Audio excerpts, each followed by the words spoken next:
Assalamualaikum warahmatullahi wabarakatuh. Saya Oktavia Musdira dengan NIM 21060. Di sini saya akan menjelaskan bab 9 tentang permintaan agregat yang akan saya share screen.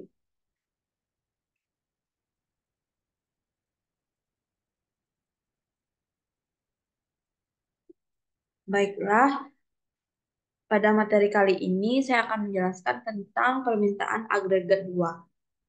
Model model ISLM dari AD. Sekarang bahwa kita telah membuat model ISLM permintaan agregat, mari eh, kita tetap terapkan pada tiga hal. Yang pertama ada penyebab fluktuasi dalam pendapatan nasional. Yang kedua ada bagaimana ISLM sesuai masuk ke dalam model penawaran dan model permintaan di bab 9 ini.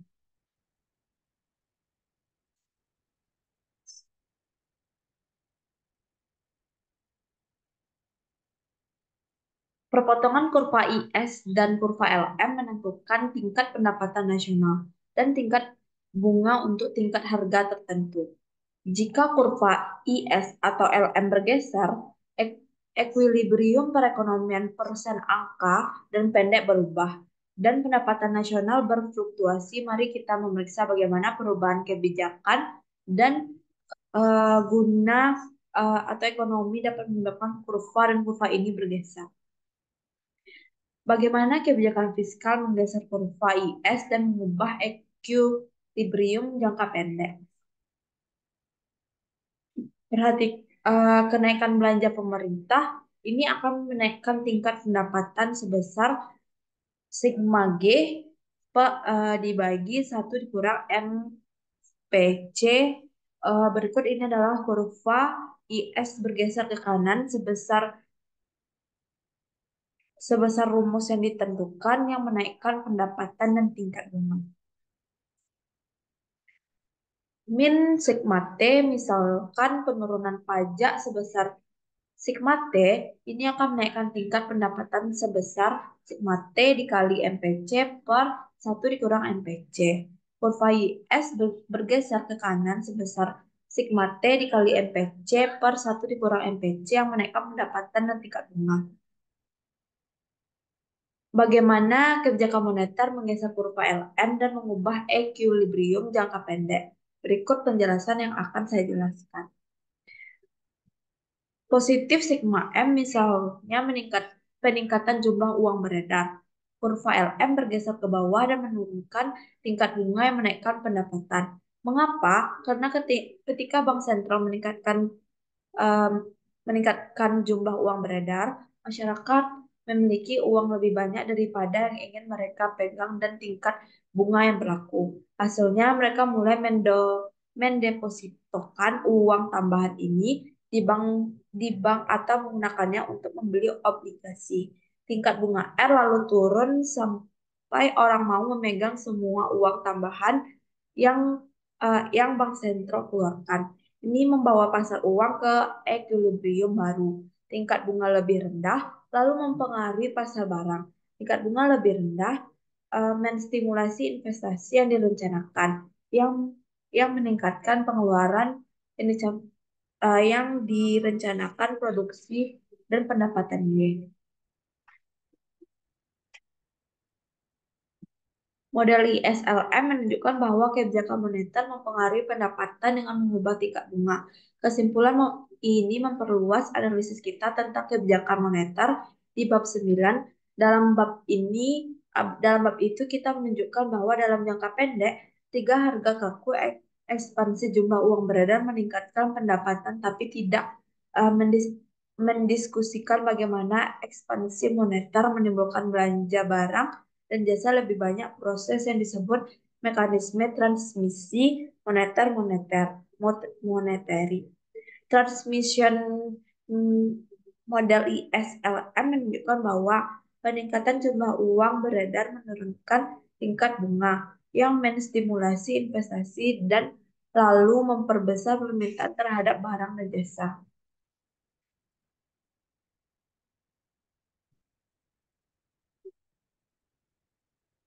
Analisis kebijakan dengan model makroekonomi. Model di SLM menunjukkan bagaimana kebijakan moneter dan fiskal mempengaruhi tingkat pendapatan equilibrium prediksi dari model namun kualitatif bukan kuantitatif. Model di SLM menunjukkan bahwa kenaikan belanja pemerintah meningkatkan GDP dan bahwa kenaikan pajak menurunkan GDP. Tapi ketika ekonom menganalisis proposal kebijakan tertentu, mereka harus mengetahui arah dan besarnya dampak. Model-model makroekonomik mendeskripsikan perekonomian secara kuantitatif, bukan hanya secara kualitatif.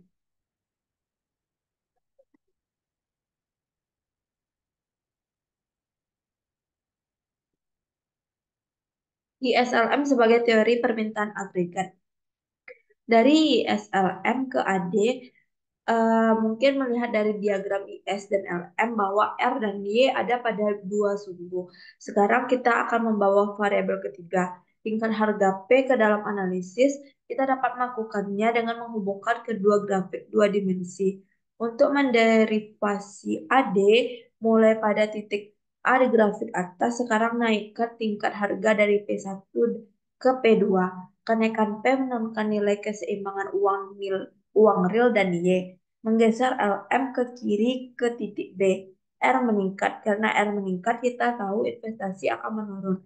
Karena berbagai proyek investasi jadi lebih mahal. Ini menimbulkan proses pengganda karena min sigma I menyebabkan A dikurang sigma Y. Sigma Y memicu min sigma C seiring kita bergerak ke atas pada kurva IS plus sigma positif sigma P memicu serangkaian kejadian yang berakhir dengan A dikurang sigma Y. Hubungan inverse yang mendefinisikan kemiringan ke bawah dari sigma D. Positif sigma G misalkan ada A ditambah sigma G. Ini berarti pergeseran ke kanan pada kurva IS dan AD dalam jangka pendek kita bergerak sepanjang SRAS dari titik A ke titik B. Tapi seiring pasar berjalan dalam jangka panjang tingkat harga akan meningkat dari P0 ke P2 plus sigma P ini mengurangi nilai keseimbangan uang real yang berarti pergeseran ke kiri pada kurva LM. LM merupakan M per P eh, sama dengan LRY. Akhirnya ini menempatkan kita pada titik C di kedua diagram.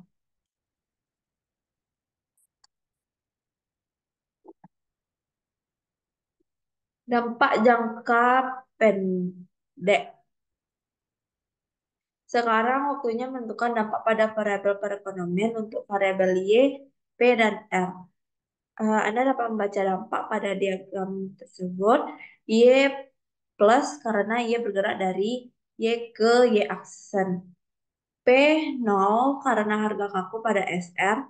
R plus karena A ditambah sigma Y mengarah pada kenaikan R seiring LS bergerak sepanjang kurva LM. C plus karena A plus sigma Y meningkatkan tingkat konsumsi eh, C naik sama dengan C dikali Y naik dikurang T. I min karena R meningkat tingkat investasi menurun.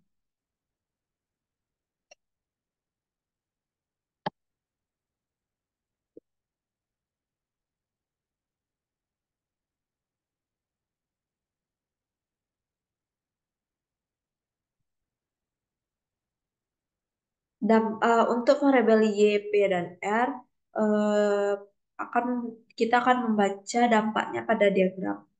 Ingat bahwa LR adalah pergerakan dari A ke C. Y0 P naik menggeser LM ke kiri, mengembalikan Y ke Y. Y sebaiknya diisyaratkan LARS jangka panjang. P plus untuk mengeliminasi kelebihan pemerintah pada P. R plus merefleksikan pergeseran ke kiri pada LM karena plus sigma P. C0 karena baik Y dan T kembali ke tingkat alaminya C sama dengan C Y dikurang T. I karena R telah meningkat bahwa lebih banyak karena plus sigma P. Misalkan ada A ditambah sigma M. Lihat pada persamaan sesuai yang menyatakan istilah M. Bahwa M meningkat sehingga meningkatkan nilai jumlah uang beredar real yang berarti bergeseran ke kanan kurva LM dan AD. Dalam jangka pendek kita bergerak sepanjang RAS dari titik A ke titik B. Tapi seiring pasar output berjalan dalam jangka panjang, tingkat harga akan naik dari P0 ke P2 plus sigma P ini mengurangi nilai jumlah uang beredar real yang berarti pergeseran ke kiri kurva LM. Akhirnya, ini menempatkan kita pada titik C pada kedua diagram. Dampak jangka pendek SR adalah pergerakan dari A ke B. Y positif karena yang bergerak dari Y ke Y aksen. P 0 karena harga kaku pada SR. R min karena A plus sigma Y mengarah pada penurunan R seiring LM bergerak sepanjang kurva LIS. Plus karena A plus delta Y meningkatkan tingkat konsumsi C akan naik sama dengan C dikali Y akan naik dikurang T. I plus karena R meningkat tingkat investasi menurun. Dampak jangka panjang bahwa LR adalah pergerakan dari A ke C. Untuk variabel Y, P, dan R, Y 0 karena P naik bergeser LM ke kiri mengembalikan Y ke Y sebagai diisyaratkan LANS. P plus untuk mengeliminasi kelebihan permintaan pada P0. R0 merefleksikan pergeseran ke kiri pada LM karena plus delta P mengembalikan R ke tingkat alaminya. C0 karena baik Y dan T kembali ke tingkat alami C sama dengan C, Y dikurang T.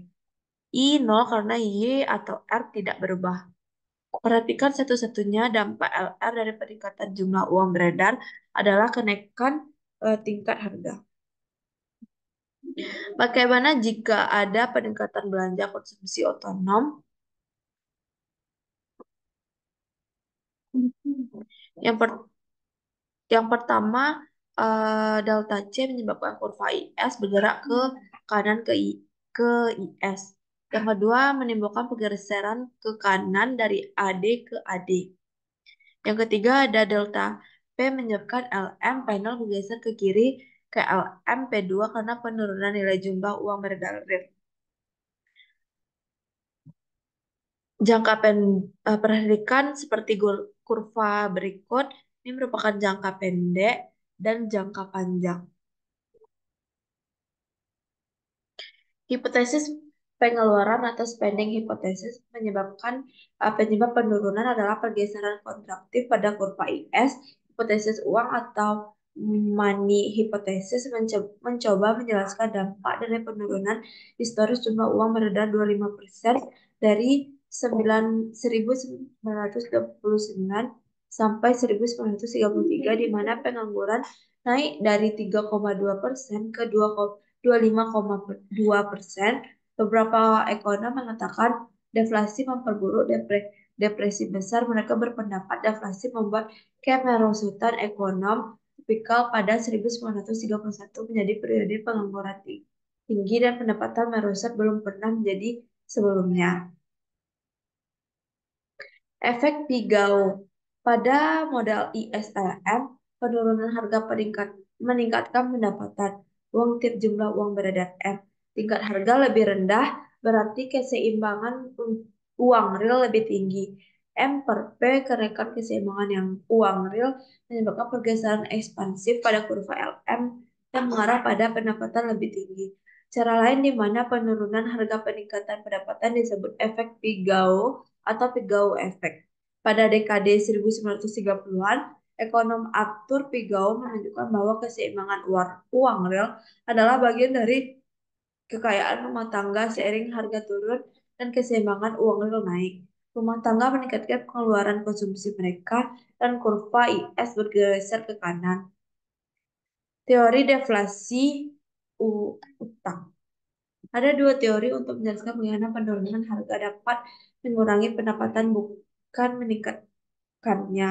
Yang pertama ada teori deflasi utang, penurunan tingkat harga yang tidak diharapkan. Yang kedua dampak deflasi yang diharapkan. Teori deflasi utang mendistribusi kekayaan antara kreditor dan debitor. Penurunan tingkat harga menaikkan jumlah uang utang real. Pemiskinan debitor membuat mereka mengeluarkan uang lebih sedikit dan kreditor lebih banyak.